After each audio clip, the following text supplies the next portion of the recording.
Good morning everyone. एबे अछि कालीमौली हाट back side रे पुतिबा हाट। एटा भी मोर कंटेंट नो कंटेंट होछि यार।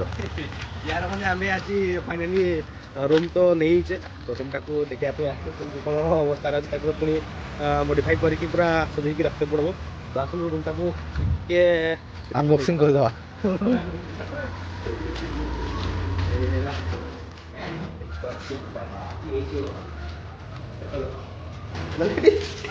अवस्था खराब रहे रूमटा मोर स्टूडियो करवा लगे बढ़िया आइछि रूमटा के।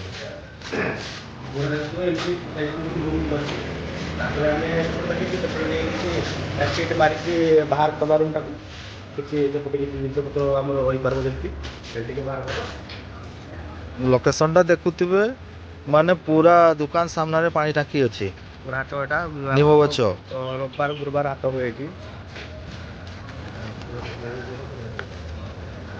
सिक्रेट रिवील करबो तमरो बिजनेस विषय किछि ना ना एबे किछि से सस्पेंस है बोतो थाउ किछि दिन आउट अपेक्षा करबाटा बहुत भलो सब जिनिस आमे अपडेट पकाउजे तापर पुनी वेट को माने अपेक्षार फल सब मिटा थाए आ किछि दिन वेट कर दियंतु बिजनेस विषय रे खुलासा है वो।